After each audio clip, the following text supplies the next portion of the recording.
Hello, Gapsters, and welcome to our panel in commemoration of the Women's Day. Today we have four wonderful guests that will share with us a little bit of their experience as women leaders in the tech field. So Joyce, Michelle, Andrea, and Erica, welcome and thank you very much for sharing with us today.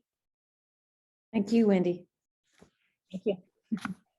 Okay, so let's start by talking a little bit about the meaning of being a leader. Erica, I know that you come from a technical background. So what does it mean to you to be a leader in the technology industry? It means many things, Wendy, but I would summarize that into maybe two words. First is a challenge sometimes, and the other is opportunities. And let me tell you a challenge with a story. Like you're gonna find from time to time people that is going to judge you just because you're a woman. It happened to us some years ago that we were looking for a vendor, and I was with Andrea and with Paul. And the funny part is that, well, a guy came in and started talking to us. And when I asked a question to him, he answered to Paul because he was a man. And every time that we asked him a question, he answered again to Paul. So it was like, what is happening here?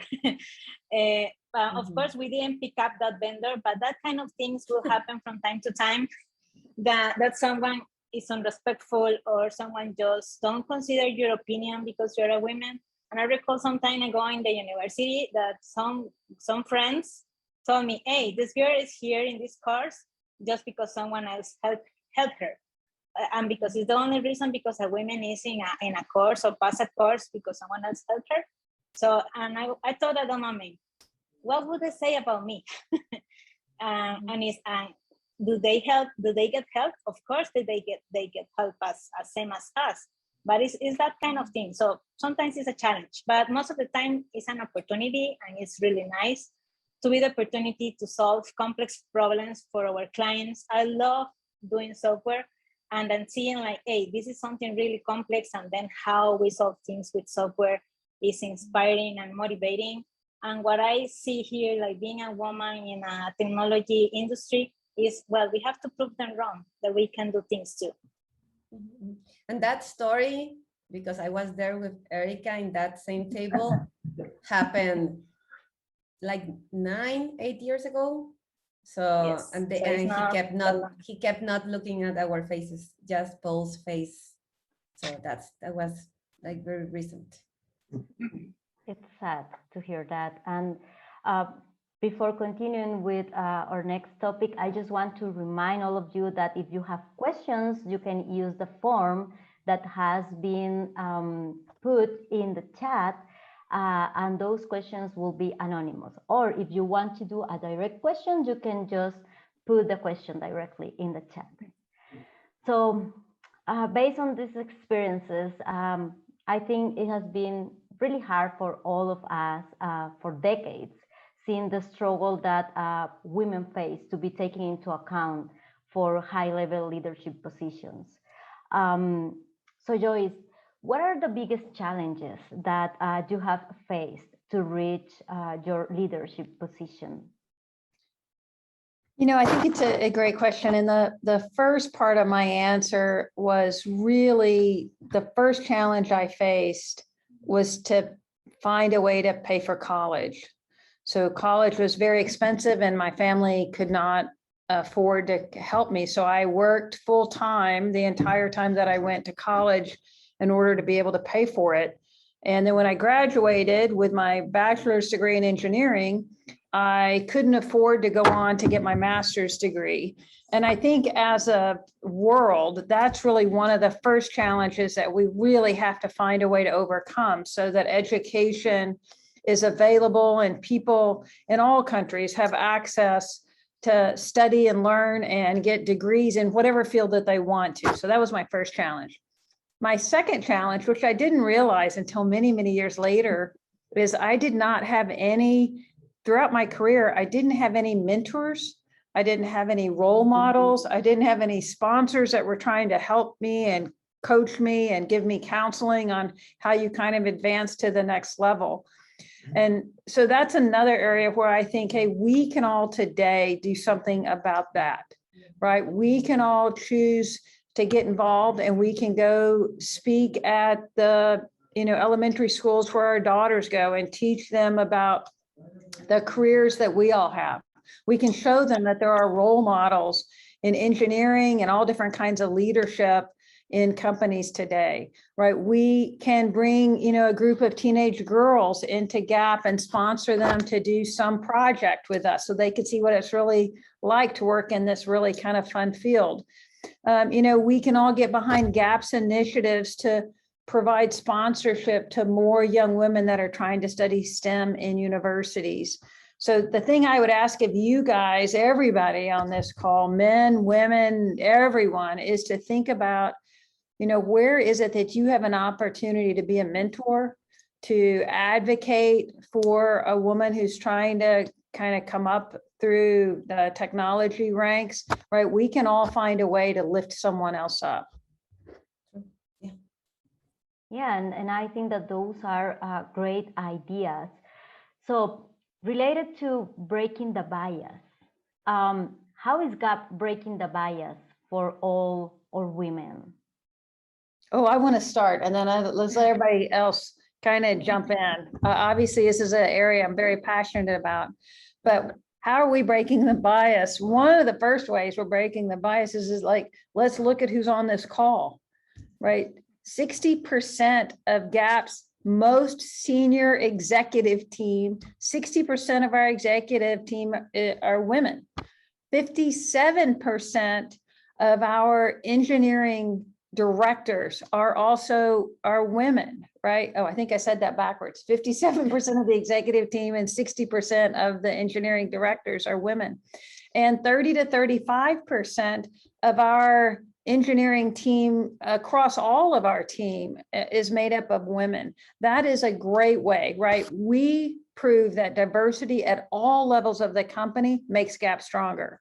And companies that do that, companies that have more women on the board of directors, more women at the executive team, more women in leadership levels, have greater profits, and they grow revenues faster with less capital than other companies.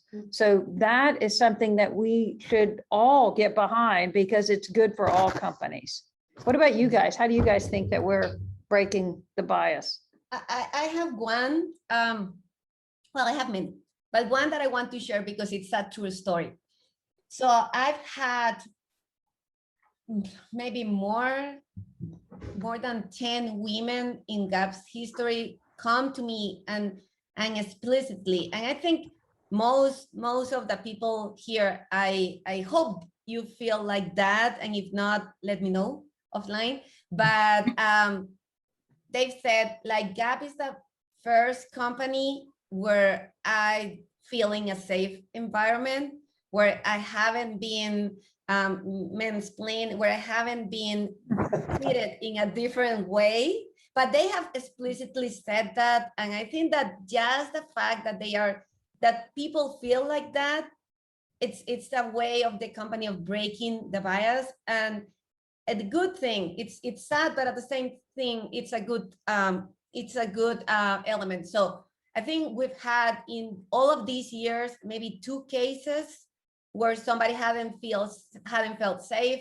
and what we've done is we tackle it. Like, we researched what was happening, and we made sure to generate a safe environment. And this is for women because that's what we are talking about today, but it could be to any other population. So I think generating that safe environment where people feel good, where people feel they have the opportunities to grow, it's like we're breaking the bias and people are saying it. So I don't know the rest. And I think that, well, I don't know if breaking the bias, but I want to say to all the women that are connected that you're an example for someone else, believe it or not. And I think that what is helpful is to see that that's possible. We are blessed that our CEO is a woman, but that helps us to say, hey, this is possible. Someone else did it. I can make it happen. And when we were discussing about this talk, I was remembering that when I started at the company that I was working before, I saw a girl that was a project manager, and I never told her, hey, I'm looking at you. And I look at her like, hey, it's possible to be a technical leader. It's possible to become an architect. So believe it or not, we are an example for someone and to inspire to make things possible. So that's pretty nice. I mean, part of like, and some tests that I did with some companies just for make them the life hard. When a recruiter called me and told me about, hey, you want to apply to this position? I always ask them, hey, what is the percentage of leadership in your company? And they get frozen. So very good. That's very good. They got frozen. Is that this scenario that we have to grow about and we want to explore and continue growing? So they are not working on that. That's a very good question, Erica. Very good. Yes. I want to circle back to something that I think Andrea, you said, we haven't really completely figured out how to get rid of all mansplaining. Like it definitely still exists, but I think there's a lot less of it maybe at Gap than there is at other places. A lot less, yes. That's totally true. And we have a question from our audience that I think might be related to this topic. So I would like to go ahead and ask it. So let me read it because it is from the audience. Trans women are more visible in society nowadays, but there is still a very reduced number of them in technology. What actions might GAP be involved to bring that number up, especially in Latin America? Great question. That's a great question. And I'd like to start because it was like, so thank you.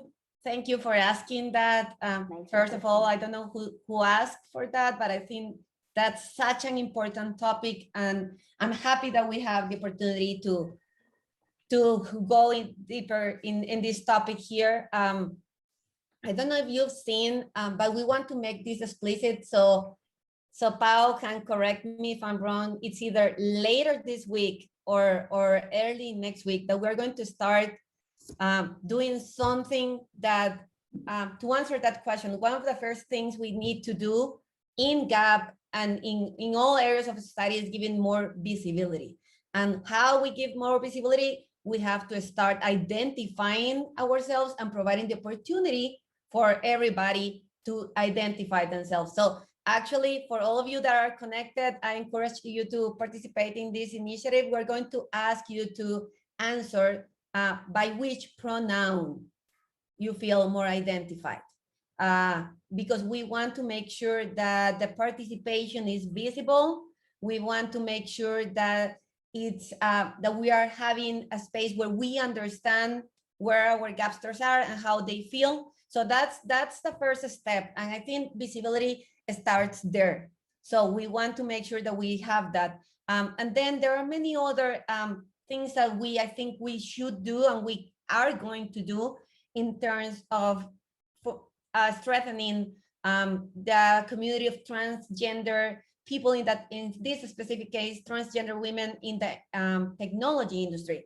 But we are doing all of these things, by the way, with the coaching and advisory of somebody that is expert in these topics, because we want to make sure we're doing this in the most positive way.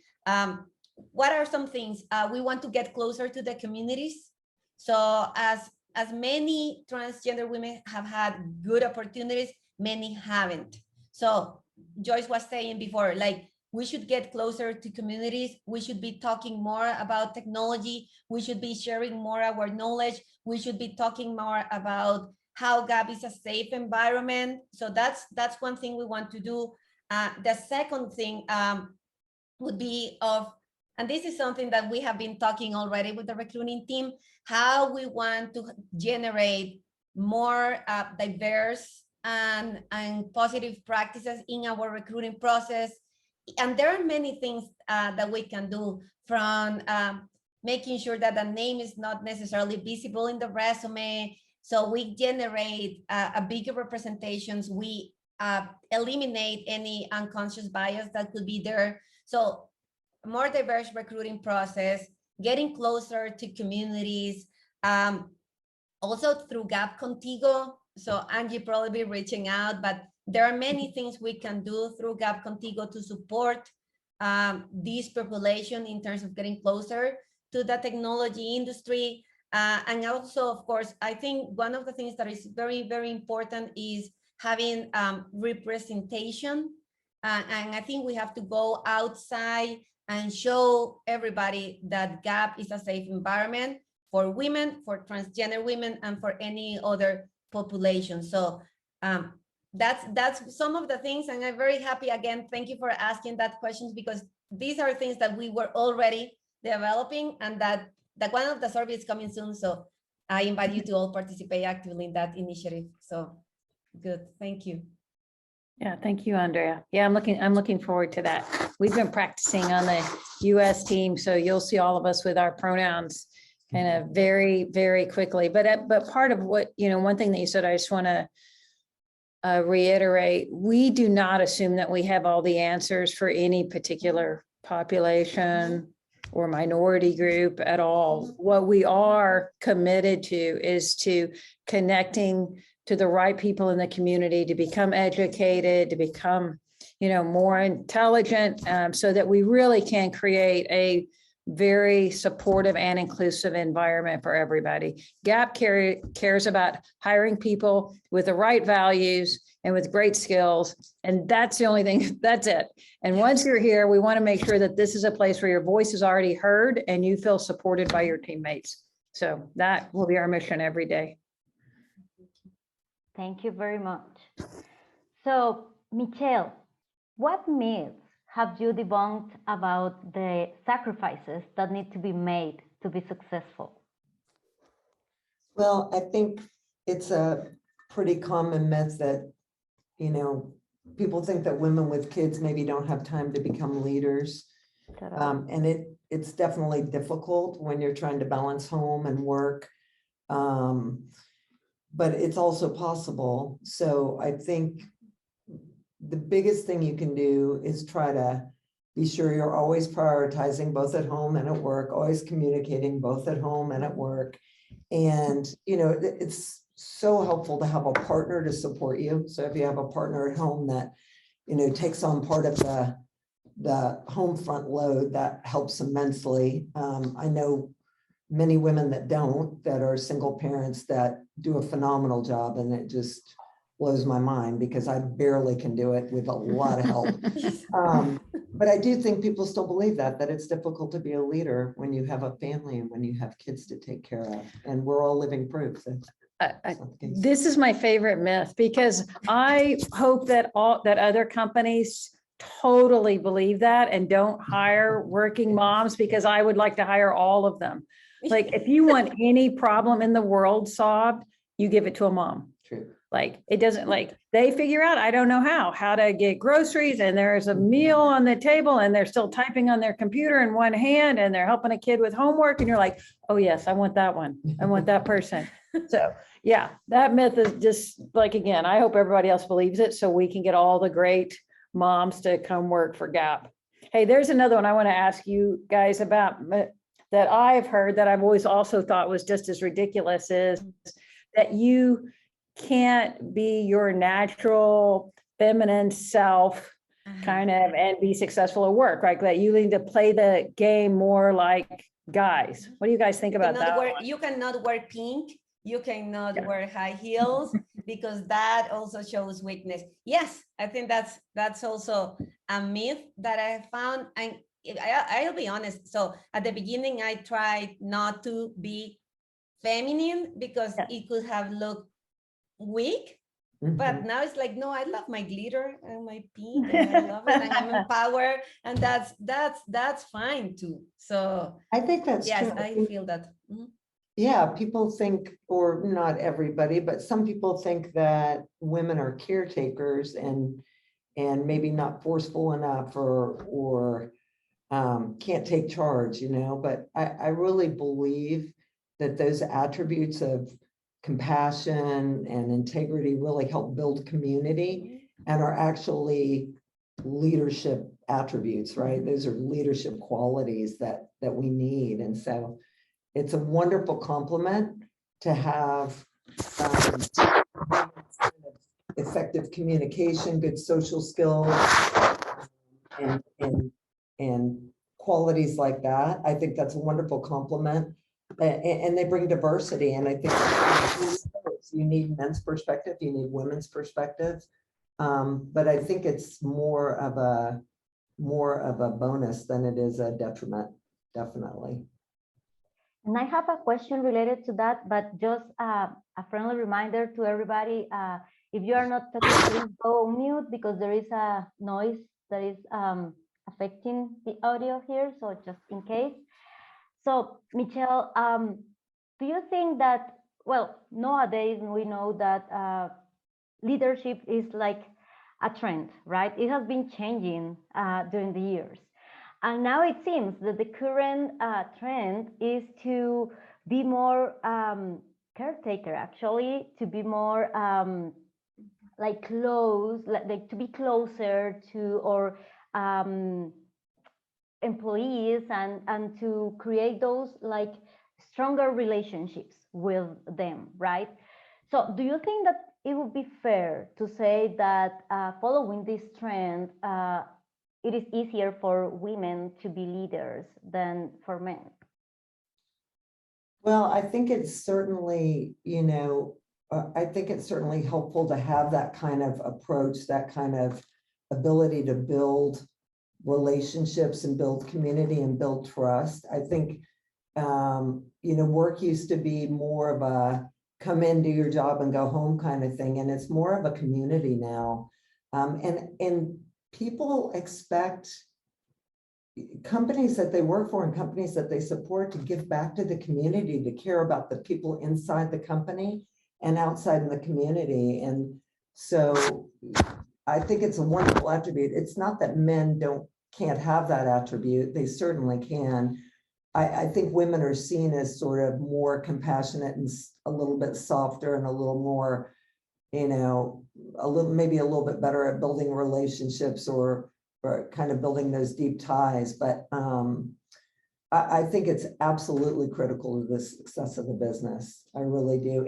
And building your business on values. So I love that we've established our values and everybody knows what they are and everybody, knows that we try to live by them and that we're all kind of, on that same path together. And we keep adding more ways that we're intertwining our lives. And I love that, we're more involved in the community. We've got Gap Foundation so that Gapsters help Gapsters. We've got Gap Gives, so we're giving out in the community.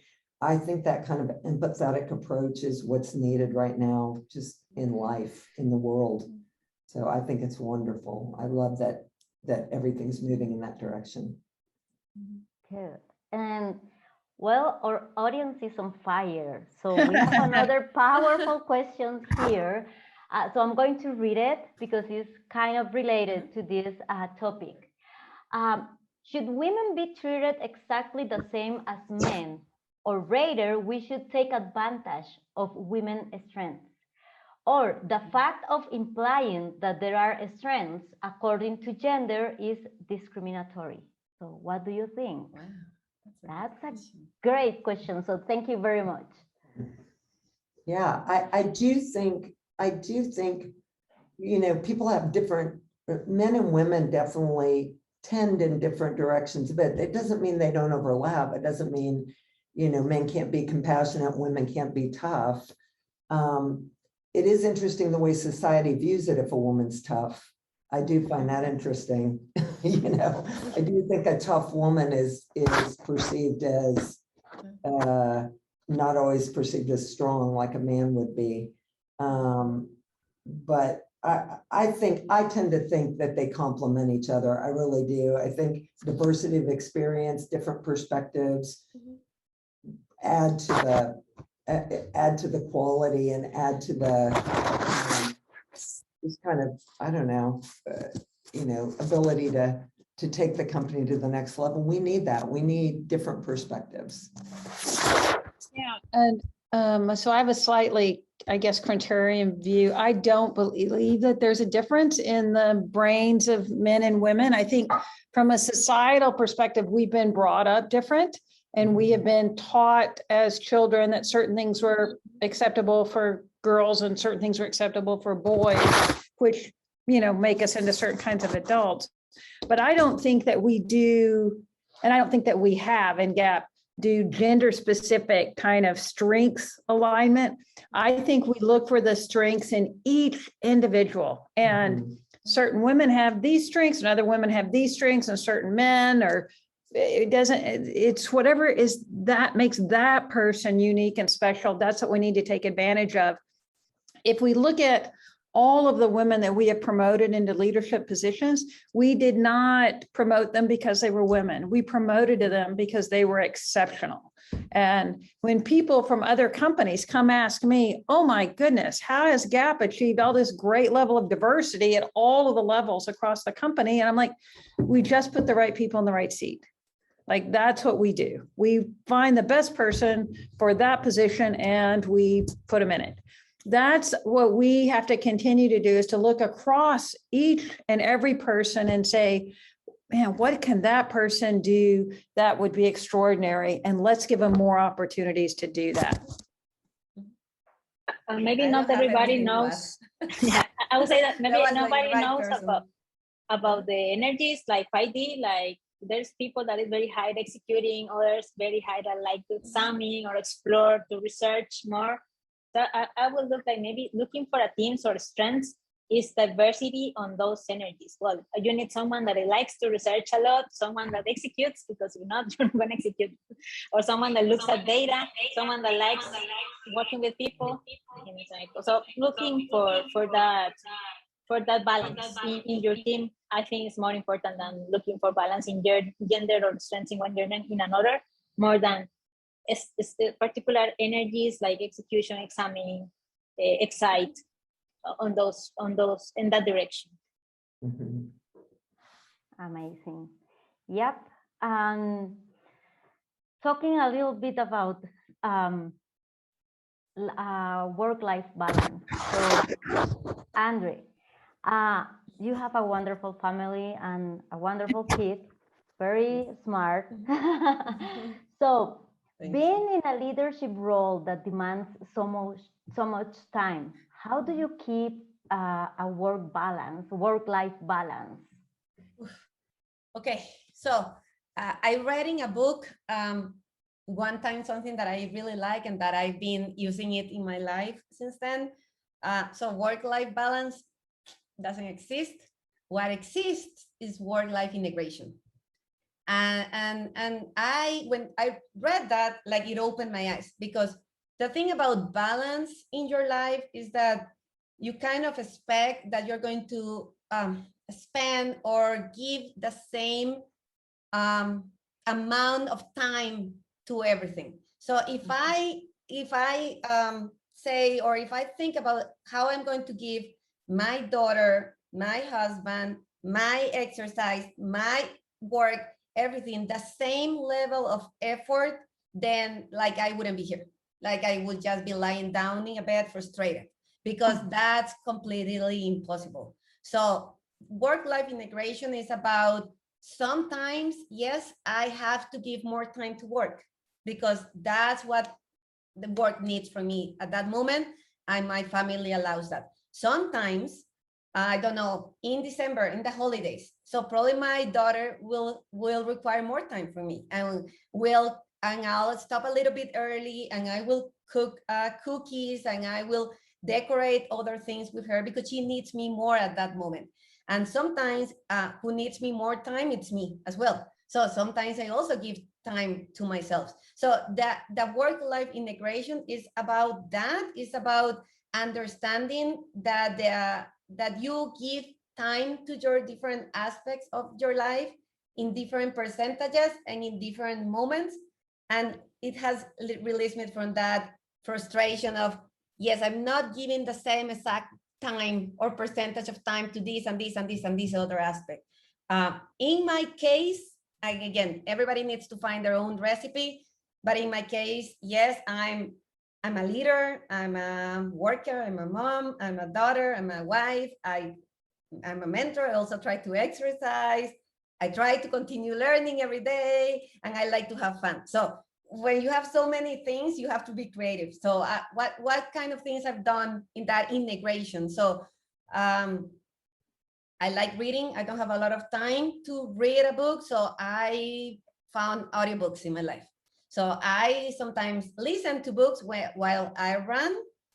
But if you're going to do that, find a safe environment, like a safe space. Like I don't want anybody to have an accident. I do that when I'm safe, so I can read while I exercise. I also, for example, with my daughter, have specific rituals that I'll do with her, even if I'm in the house or if I'm not with her. And if I'm somewhere else, I'll call her and we'll do that ritual over the phone. I save at least 15 minutes of my day. Like it's 15 minutes to read an article, to listen to a TED talk, to listen to something. So I think it's about like be creative and try to fit in the things. And I also like to have fun. So by the end of the day, I will watch something at Netflix. So because it's about that integration of things. So again, everybody needs to find their recipe. My only thing is like, don't get frustrated about trying to give everything the same percentage of time, because it's impossible and you'll only end up frustrated. And that has been liberating for me. So that's my recipe. Andre, how many hours does your day have? It's 24. It's only 24. Yes. Yeah. Okay. The thing I would add, Andrea, I think those were great comments, is that I think for each person, you have to figure out what part of your day you can control and what part you can't. And so like for Andrea, she might not know what Victoria is going to need, you know, when she gets home, whether she's going to need help with homework or, you know, we got to get dinner, whatever. For me, I don't ever know during the week when the workday is going to end, because I don't know how many people have requests or are going to add one more meeting or really need to see me before the next day. What I do know is when the day is going to begin. And I get up very early. Other people would hate this idea, but I get up between 4:30 and 5 every day. And I try not to schedule a meeting until 9 a.m. So, and I have to shower and get ready like everyone, but basically I have 4 hours that I can read, that I can exercise, that I can get ready. And in that part, I get to control all of that. And for other people, it's on the other end of their day, right? They are going to get off work at 5 o'clock and they stay up until 11, which I can't imagine. And then, right, they can control all of that time. So every person just needs to decide, hey, there's some part of my day that I can, these 3 or 4 hours, I can do what I want with it. And they, you know, they fill up my soul in a really positive way. Amazing. I hope you all in the audience are taking notes of these pro tips, because they are very helpful. Okay, so I think that we all had dreams when we started our careers, right? But sometimes our reality goes far away from those dreams. So Erica, did you imagine you would be as successful as you are now? Really difficult question. No, but what I would say that success is very personal for everybody. And I think that the definition of success changed in your life. For me, when I started as engineer, success is like, well, I want to be a tech lead someday, or I want to be an architect. And then I ended up being a project manager. And once I was a project manager, a scrum master, as we said here at GAP, is better than project manager. Then I see, well, what is success for me is to have a big project. But then maybe you imagine that, but then I had a small project, well, not that small, and a project that I could help a client to build a project from scratch. And we helped them to develop the MVP. And I got a lot of learning from that. Sometimes you learn more from the path than to reach to the summit. So that's really nice. But I also, well, and then I got big projects, but then you learn from different kind of things. But I have never imagined being the engineering lead of a 84 400 or almost 500 people. So that's a really nice achievement. I'm very happy with the team that I have and the people that supports delivery, and we build a lot of solutions and complex problems. And in the past, I want to work someday in a 1 million project, and now we have a 40 million company. So that's amazing. That's the journey that GAP has and that we all are building. So that's really nice. Amazing story, Erika. And I don't know you all, but I have said to myself many times, like, God, I wish I knew this when I was younger, right? Many times in my life. So, Andre, if you could turn back time and give yourself advice when you were starting your career, what would you tell yourself? Oof. Okay. So first, okay, yeah, I know first. The first one is when I started, I suffer. I think many people suffer the imposter syndrome. You never feel that you are enough. I sometimes feel that. I still feel that.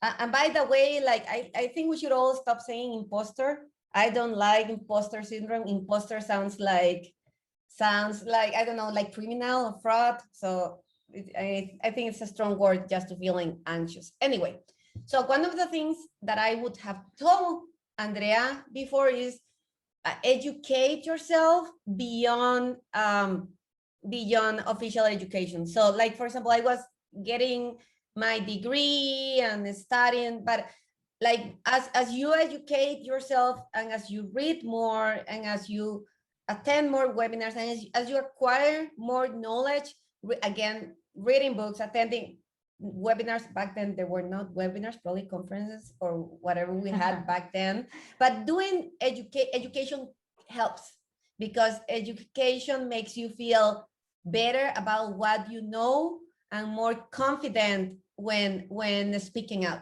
So I would have said, Andrea, you should have spent more time educating yourself. I started doing that later, and I wish I would have started earlier.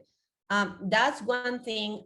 The second one, and I think Joyce actually wrote that in the chat, is having a mentor and ask and ask and ask and ask, and do not feel ashamed about asking, because as you ask, then it opens more and it relates to getting more knowledge as well. So get a mentor, ask. And the other thing that I would say, especially for women, and Erica will make fun of me, is I wish I had been louder before. And I know many people feel that I'm already loud, but I wasn't. And loud is not only about the volume of your voice. Loud is about understanding and making sure that your voice has a space. And if I tell anything to my team, and if they are here, they know, is to find their voice. To find their voice and make sure that your voice has a space, that your voice also means to ask, and your voice also means to say, I don't know, and that's fine, but put it in the table with no shame. And then finally, my final one is I should have taken care of my health earlier. Like making exercise, having a good diet. At the beginning, you're very stressed, and I'm still very stressed, but you don't find that time between you are studying, you're in college, you're getting the degree, you are starting working. So you should always take care, like move your body, eat well. And even if that's not necessarily job related, that will impact your job. So those would be my advices to younger Andrea, and many others, but those are the ones that I have right now. I want to add, like, get dressed intentionally, like force yourself, like every at least 3 months, get vacation at least one day. Maybe because in the past you feel guilty, like if I took too many vacations, I'm lazy, or I'm not making an effort. And getting rest is it makes you more productive, believe it or not. You get more fresh, and it's not because I was on vacation the last 4 days, it's because it's important and it's nice. really get intentionally like, hey, how was the last vacation that you took? And I know that it's hard with the pandemic and everything, but at least every 3 months you should get some rest. It's important. Yeah, All your brain vacation has to recharge for sure, right? And new Yeah. creative thoughts will flood in there once you give your brain just a little space to think on its own. So it's a great suggestion. Andrew, now that you talk about being loudy, right? I used to be even more loudy when I was in school. I know that that's hard to believe, but the thing is that my teachers tried to make me feel like that was something that I had to fix. Mhm. And I think that we need to change that mindset, especially for the younger people. I don't think that we need to fix any unique ability that we have, right? In the other way, to take advantage of those unique abilities and get the best out of them. So I just wanted to share that because I think that many of us have gotten that message about fixing things that are natural for us instead of taking advantage out of them. So thank you for sharing, Andre. And talking about things that not always go right? Is there any mistake that any of you have made in the past or along the way and that you have learned out of that? Many. Yes, obviously. Which one to choose? Yeah, I can. Professionally, right? Yeah, right. I can start. I have a very long list of, actually, I have a whole presentation on failures that I've made in my career. And I have to tell you at the start, I'm thankful for every single one of them because when you fail at something, you really have to go back and look at it and ask, well, what went wrong and what could I have done better? And you really exercise that and you learn so much more. But I've made plenty. Andrea said one of them, I didn't work nearly hard enough on education early in my career. I spend hours and hours every week now learning something new. I wish I had done that years and years ago. I wish Spanish had been one of those things. I didn't always surround myself with the very best people. I do today. Today, every time, in fact, if you look at the executive team, which I spend a lot of time with those guys, every single one of them is 100 times better at their job than I would be at their job. So I now surround myself with people that I get to learn from, that I respect, that have the right values. And that is something that you should try to do throughout your career.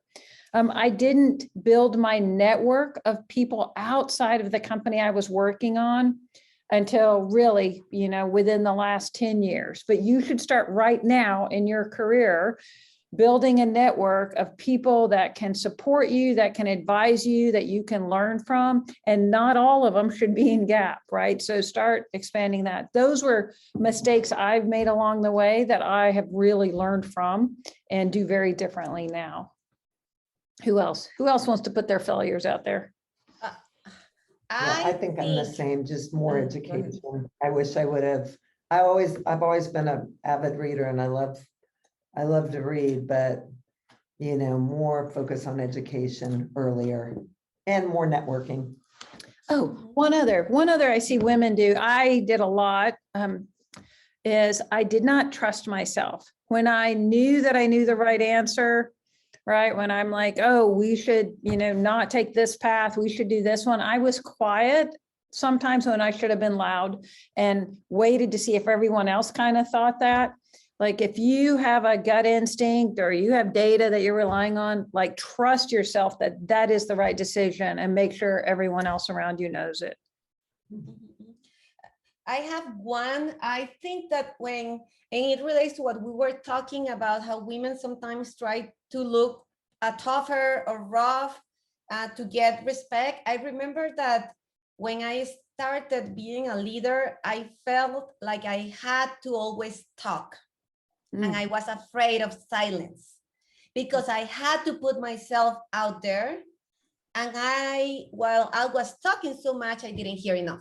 Mhm. That's a So great. That is a good one. I think that I am a psychologist, and even being a psychologist, I didn't do as much active listening as I should. So I think it's okay to me. I even told myself it's okay to leave some time in the middle of silence so you can think. And also when you leave time in the middle of silence, people actually try to elaborate more. And sometimes when you talk and talk and talk and talk, you don't let people do that. So that would be and maybe I probably lost a million good ideas because I Yeah. talk so much. Yeah, and that was one of my favorite quotes I learned as I was coming up in management. Like, if you were talking, you are not learning. And you're like, Exactly. oh, okay, that's important. Yeah, yeah. I was recalling one. Well, I'm consider myself as shy, and it was sit at the table and literally sit at the table. And I recall in the last meeting room that we had. Well, our meeting room has a table in the center, and in the house, in the White House, you can maybe get in the background Yes. when you sit in the table. And it happened when a client came in, and I didn't do it on purpose, but I maybe sit behind not in the table itself, more in the back. And for, of course, the men without intention, they sit in front of the client or more like being in the spot. And then I read that in a book, like, hey, women tend to don't sit in the table or be not that close. And it was like eye-opening for me, like, oh my God, I'm doing that. Right. It may be because I'm shy, but even it could be because I'm a woman or whatever. But it's like be there and don't be afraid to tell your opinion. That's right. You deserve a seat at the table. So that's where you should a be. seat at the table. And Michelle, without doubt, right, I highly admire all women in this panel, but we all have those mentors and people that we admire. Do you have any role model or someone that you admire? I do. I have many. I think, maybe for some of you, definitely for me, Joyce is a role model. She's, always encouraged me to think bigger and go after go after my dreams. She's encouraged me. She's supported me. I feel like she's just always been a champion, believed in me when I didn't believe in myself or didn't believe maybe I could do whatever she was asking me to do. And it's been really, it's been a real blessing to work with her as long as I've worked with her. She started out, I think, with a little bit of a hard life, a lot of challenges, and she decided education was her way out. And so one of the biggest things I've learned from her is a lifelong learner. Just keep learning, keep educating yourself. You can do it. Go research, go meet people, go continue to learn, and you can achieve anything you want to achieve. And so she's a very nurturing spirit. She's very supportive. She's more than willing to invest her time. She's not intimidating. She just truly inspires me to be my best. And I think she truly, truly cares about people. You see all the things that we've done with Gap Gives and investing in people, and that's all Joyce. That all comes straight from her. So she has been a huge role model in my life. Also, I would say that it's probably a little bit cliche, but I have always loved Mother Teresa. She cared for people that were neglected, that nobody cared for, and it just moves me to my core, the work that she did. She was very spiritual. She had a calling from God, and she went into that calling took her into some very dark places. And she persevered with resilience, passion, compassion. And she always encouraged people to just do small acts of kindness. So she's truly inspirational to me as well. So those are my two big ones. You're right up there with Mother Teresa. Thank you, Michelle. And I think that we could continue talking about these topics for a long time, but time is running out. So I would like to have some time for questions. And we already have another one in the When it really form, quick, so- just a quick suggestion for everybody is to read or listen a biography for powerful women once a year. That's very inspiring. Like Michelle Obama, Malala, other people. That will help you. Yeah, there's a, Yeah. there's I love a, that. there's a great one I just finished called My Life in Full, which is about Indra Nooyi, who was this chairman and CEO of Pepsi Company. A great, very inspiring book about her path through leadership. Yeah, that one is really good. I'm reading that right now, and I can tell Mhm. that it is already changing my life. So Yes, it's good. okay, so let me read the question because I don't want anyone to feel that we didn't answer. Yes. So this is a tough one. We are aware that in gender bias, there are intersectional conditions, such as being racialized, immigrant, working class, with disabilities, trans women, among other conditions. How can we move forward to grant inclusion as a company for the vast plurality of women besides our recruiting process? For example, promote awareness about this topic for preventing discrimination within and outside GAP. Go ahead, Joyce. Yeah, one short thing, and then I'll let Andreas take over. I think that we have to do a lot of things. We need to be personally connected to all different kinds of communities so that we get more information about how to appropriately deal with all kind of marginalized groups. And one of the things we have to do is we have to do training on unconscious bias. We hire wonderful, well-intentioned people in GAP who sometimes don't actually even know how that they are, being offensive or excluding someone or preventing someone's voice from being heard. So we need to take on the responsibility of making sure everyone kind of understand what that looks like. Go ahead, Andrea. No, I was actually going to say that it's a lot about education and information first. So actually we started already, we trained a group of leaders around this topic, and we have to continue promoting education to all of our GAPsters. We already mentioned some of the ideas, not only the recruiting process, but around identification, providing visibility to people. So we're going to start with pronouns, but there could be some other things. I think it's around education, it's around visibility, it's around representation. And representation in terms of outside the company, I think that's one of the things they said, inside and outside. Outside, it's also to let the people outside GAP know that this is a safe environment, and that's only achieved through representation in our own marketing and how we post ourselves. That again, it's not necessarily a post, but it's a reality inside the company. So I think those are like summarize some of the strategies we should continue promoting. So thank you. Very good question. Just statistically, some of these things take time. Like we can certainly, and we will invest in training and education and making sure that our leadership teams understand what behaviors they should model on their teams. But I can just tell you, for example, for women, as they began to get on boards, get board seats and board of directors and get on executive team, when there was one person added where there was a woman, you would start to get some new perspective, but you really wouldn't get change. When there was two women on the board, then there was an ally that they could kind of talk to, and it was better. But when there was three, then there was magic.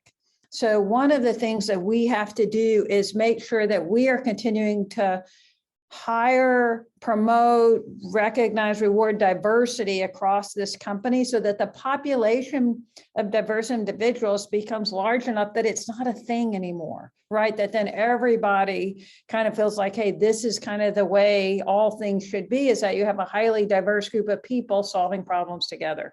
So we have a long way to go. We have a lot of work to still do, but that's a journey we should all be excited about being on.